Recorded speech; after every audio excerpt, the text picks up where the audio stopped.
Para finales de 1942, la Béstica había cobrado su precio en ambos lados, y combinado con el humo desplegado por los barcos británicos para ocultar un convoy de 15 barcos mercantes que transportaban cazas, bombarderos, tanques y varios recursos, el campo de batalla se había transformado en una serie de escaramuzas menores con poca o ninguna visibilidad. Si el convoy lograba entregar las mercancías al puerto soviético de Murmansk, existía la posibilidad de que la Unión Soviética pudiera sobrevivir al cerco del sexto ejército alemán en Stalingrado. Sin embargo, el vicealmirante alemán Oskar Kummetz estaba haciendo todo lo posible para alejar a los barcos enemigos para que su segunda fuerza de emboscada pudiera atacar desde el sur y arrasar con el resto del convoy con destino a la Unión Soviética. Cuando el segundo grupo de destructores alemanes finalmente llegó a la escena, solo era cuestión de tiempo antes de que aparecieran más escoltas británicas. Los alemanes tenían que actuar rápido y hundir los barcos mercantes antes de que el ambiente ártico infernal arruinara su operación de emboscada. Agotando el tiempo. El 22 de diciembre de 1942, el convoy aliado JW-51B partió de Lonshiwe, Escocia, rumbo al puerto soviético de Murmansk. El convoy estaba transportando suministros vitales para el esfuerzo de guerra soviético. El Ejército Rojo estaba luchando en ese momento contra las fuerzas del Eje en la vasta frontera de la Unión Soviética y estaba en gran necesidad de alimentos, municiones, armas, ropa y transporte para mantener a raya a los invasores hostiles.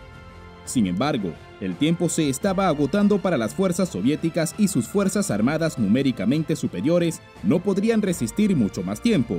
Las emblemáticas ciudades que llevaban los nombres de los héroes soviéticos de la Revolución de Octubre, Leningrado y Stalingrado, estaban bajo asedio y Stalin no podía permitirse perderlas ante la Wehrmacht.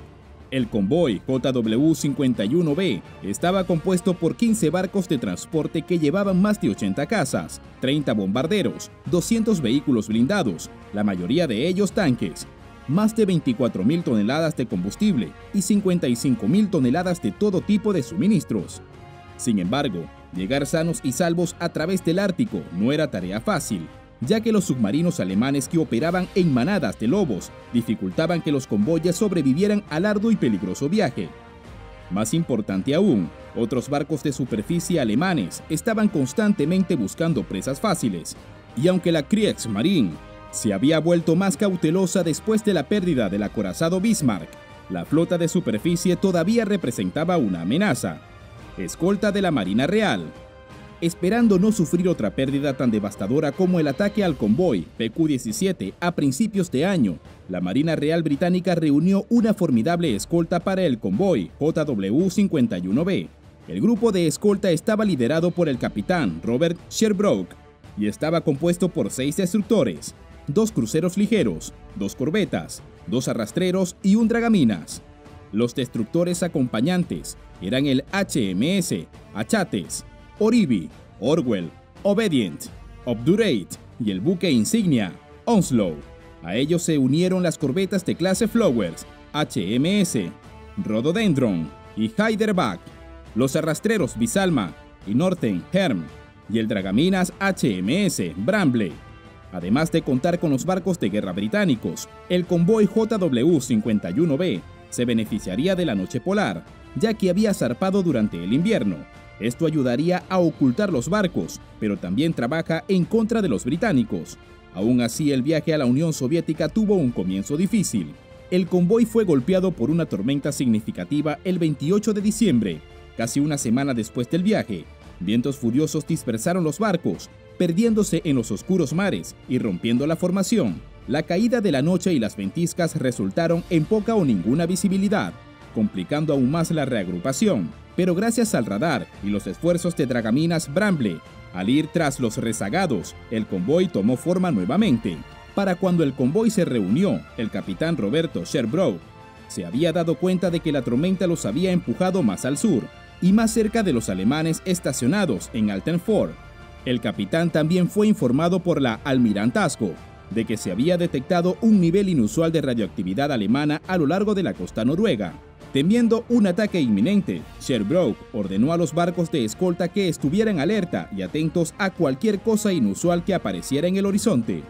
El capitán tenía razón, y mientras el convoy avanzaba por la noche, fue avistado por el cazador de U-Boot solitario número 354.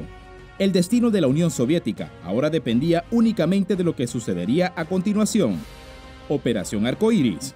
El 30 de diciembre de 1942, el U-354 informó a la Kriegsmarine que había avistado el convoy aliado.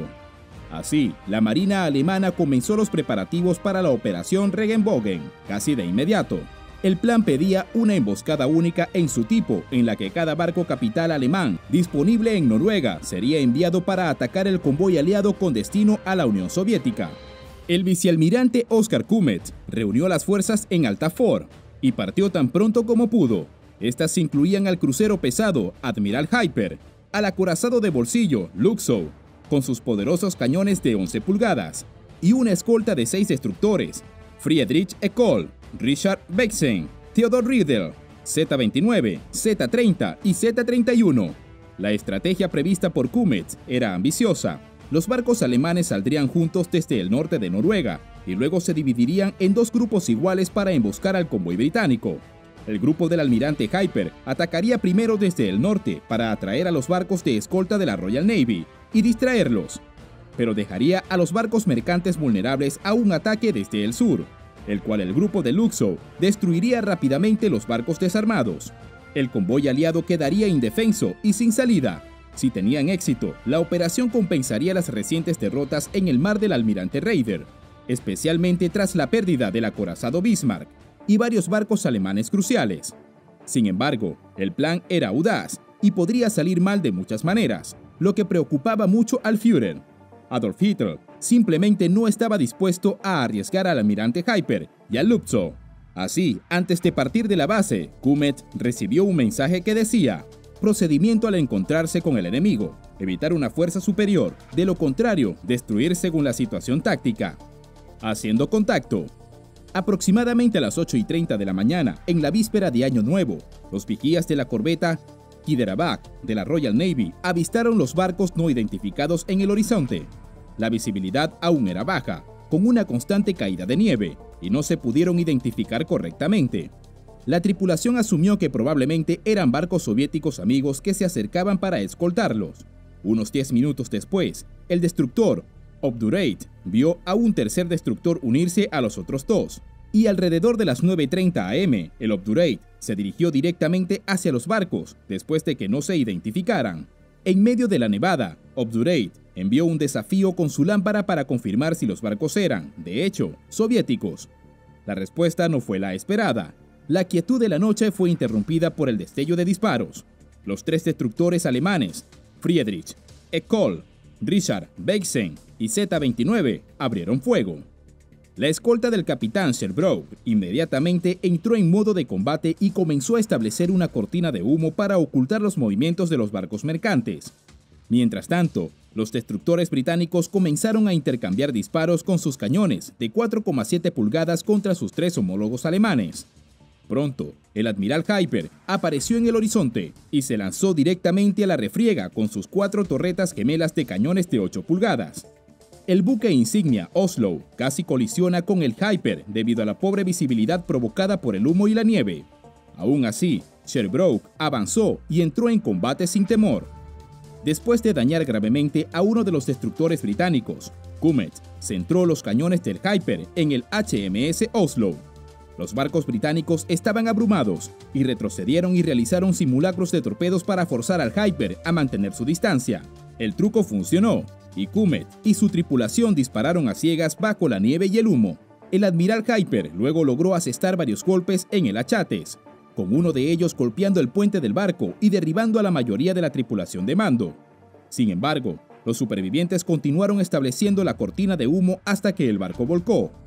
Mientras tanto, mientras la batalla se intensificaba, el arrastrero Sia Him logró rescatar a 81 miembros de la tripulación para proteger a los valiosos barcos mercantes. Una caza desafortunada.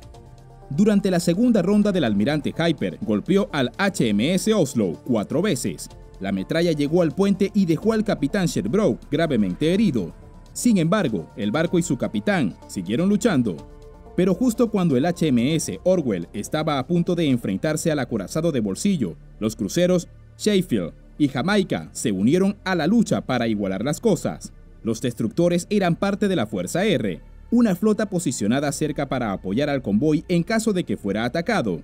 En ese momento, Kumet supo que el tiempo se estaba acabando.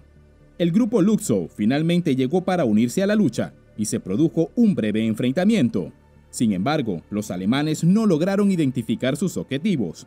El destructor Friedrich Eckel sacó de combate al dragaminas Bramble en menos de 10 minutos, pero los británicos también enviaron a Eckel al fondo del océano. Ambos barcos se hundieron con toda su tripulación. Kumet sabía que había una alta probabilidad de que estuviera rodeado por barcos entrantes y ordenó retirarse después de que el Hyper fue golpeado varias veces por los destructores británicos. Consecuencias. Al final, ninguno de los barcos mercantes británicos resultó dañado y lograron llegar efectivamente a la Unión Soviética para entregar sus cargas.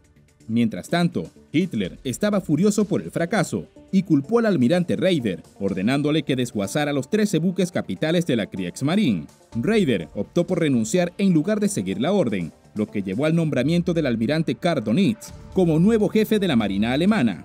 Como resultado directo de la emboscada fallida, Alemania no comprometería otro buque capital durante el resto de la Segunda Guerra Mundial, y la estrategia naval se centró en la flota de submarinos, U-Boot, a partir de ese momento. Gracias por ver nuestro video.